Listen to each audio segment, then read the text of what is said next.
America राष्ट्रपति Donald Trump Bharat उपरे पूर्वर 25% tariff लागू करथिया बेले एबे पुणी आउ 25% टारिफ लागू करछंती। एहा फଳରେ भारत उपरे अमेरिका मोट 50% टारिफ लागू करिछि।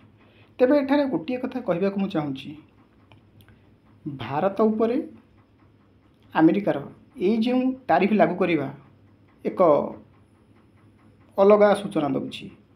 डोनाल्ड ट्रंप भारत सहित तांकर जो बिजनेस करुछंती सेथिरु से कोटी कोटी टंका कमाउछंती, शह शह कोटी टंका, किंतु तांकर भारत प्रति ए कड़ा अभिमुख कौन पाई ए प्रश्न एबे जनता उठिछंती। आ गोटे बड़ कथा, भारत सहित अमेरिकार बहु पूर्वर भी संपर्क एमती बिगड़ी, पुणी संपर्क भल होइछि। तेणु आगामी दिन में पुणी भारत अमेरिका एक ही चलिए। आ गोटे कथा, ये जो टारिफ को नहीं अमेरिका भारत को जो बारंबार धमक देवा,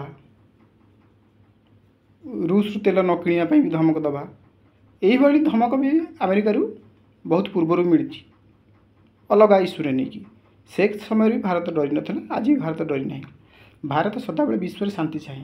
तेणु आगामी दिन में अमेरिका आ भारत पुणी एक ही चलिए।